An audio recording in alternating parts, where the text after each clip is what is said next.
80s heat, 80s heat, friendship, laughs, and camaraderie. But before we get to that, we're going to talk about 80s wrestling, right? Yeah. 80s professional wrestling. So we were kind of just out on a little side about what our favorite 80s wrestlers were and what our favorite 80s matches were. Ooh, I thought it was awe. No, it's both. Oh, God. I'm sorry. We're going to see how you wing it. Oh, okay. Now, it has to be 80s. So, I mean, there's going to be a lot of great matches that aren't going to hit here. I mean, you've got a palette of great Ric Flair matches from the 70s that won't qualify. You'll have some great Stone Cold, Shawn Michaels, unless you're looking at the Rockers. Yeah, your Rockers exclusive if you want HBK. So it's got to be between 1980 and 1989 for both the match and the performer. Why don't we start with the performer? Let's do it. We'll give Ian some time. We'll filibuster a little bit here. You know what? This means you're going to steal all the good ones anyway. I was gonna be You're a going to be left gentleman. with Bastion Booger. That's it. I was 90. Oh. I was gonna be a gentleman and let Claude go first, but based off that awkward look he gave me, I'm gonna start with you, Jake. So, favorite 80s wrestler. Favorite 80s wrestler and why? Okay, well, originally, I changed my mind driving here to do the podcast, and originally I was going to go with the Macho Man, who I love. But I'm shifting a little bit because I always loved the heels, and what I loved about 80s wrestling is that the heels stayed as heels. They didn't flip-flop back and forth like pro wrestlers do nowadays, and they had to live the character. They had to live the character, and they change in separate change rooms, and they traveled together. The heels would travel separately from the faces. And one of my favorite heels, and I hope I didn't steal this from anyone, was Ravishing Rick Roode. Oh, I loved Ravishing Rick Roode.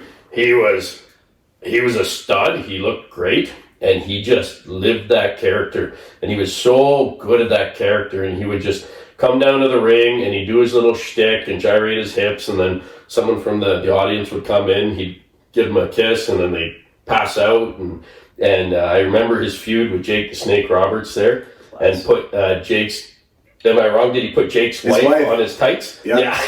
Which was just... Right on his crotch. Right on his crotch. And he was a legitimate tough guy. Like wrestlers will say Ravishing Rick Roode was one of the toughest guys in the locker room, and people were legitimately scared of him. And it wasn't because he was the biggest, but he was capable of using that extreme violence that he would cross that line that most people wouldn't cross, and he was just tough as nails. One of my favorites. I really loved the heels, and he was, as long as I knew him, he was a heel. He didn't shift. He was the bad guy. Yeah. And I really appreciate that. I think we've lost that a little bit in today's wrestling. Our bad guys are also the good guys, and you don't just hate them. And kayfabe is dead. Social media, right? You're a bad guy, but then they're showing their wedding photos, playing with their kids, right? But correct me if I'm wrong. Vince prefers the ability to flip his characters if he needs to. Yeah. Right? Like he doesn't want people to hate them so much that he can't flip them into a face at some point and make some money. Am I wrong, or? Well, I mean, you want to hit somebody at a peak, right? Like you want to take a heel, take them to that driving point, and then flip them, right? Or you want to take a baby face and get all you can out of the baby face, and then flip them. But back in the 80s, like, some wrestlers just wouldn't. $1 Million Man was always a bad guy. But the times were so different too, right? Like back in the day, you'd have 4 pay-per-views. You might not even be on TV for months at a time. Now they've got a weekly program that they have to fill, so they kind of have to expedite these roles. But like back in the day, you were a heel, and I wonder because Rick Roode, he was like a pretty boy.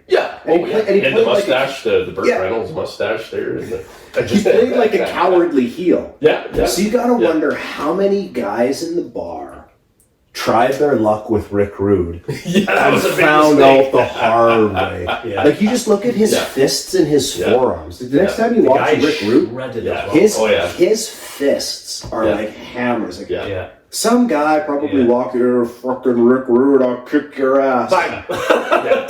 Done.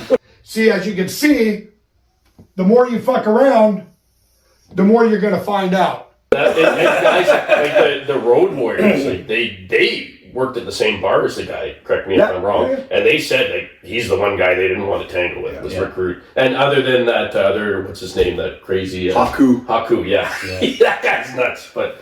Andre Feet! 80 seats!